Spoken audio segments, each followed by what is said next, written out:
West Africa country called Eritrea.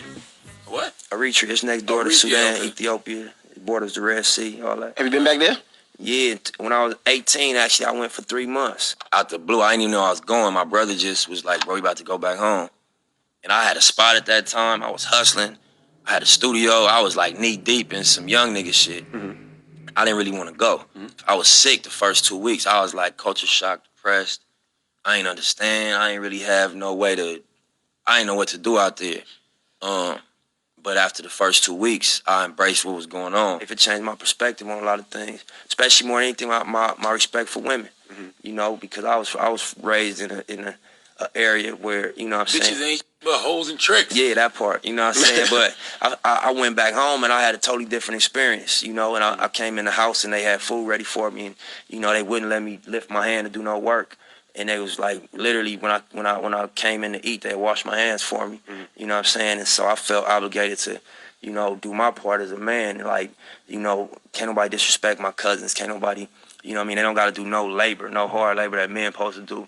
And it just like made me aware of the dynamic of a real family relationship. Right. You know, we come from broken homes and all that. So one thing that was unique about the culture back home is that everything built around food. So that's what make a family close, is that you eat with your family. And I learned that from being out there.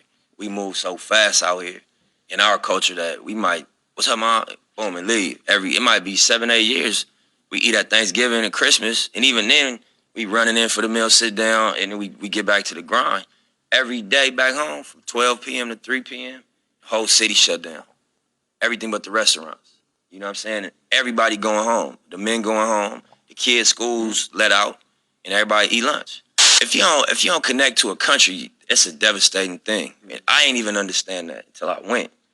It's devastating if you can't connect to a country, because we know we not from America for real. But some people might have never been to where they're from too. That was me. A lot of people, right? That was me. I was raised under my mom understanding, and I don't mean her personally. I just mean her being a Black American whose mom came from New Orleans, Louisiana.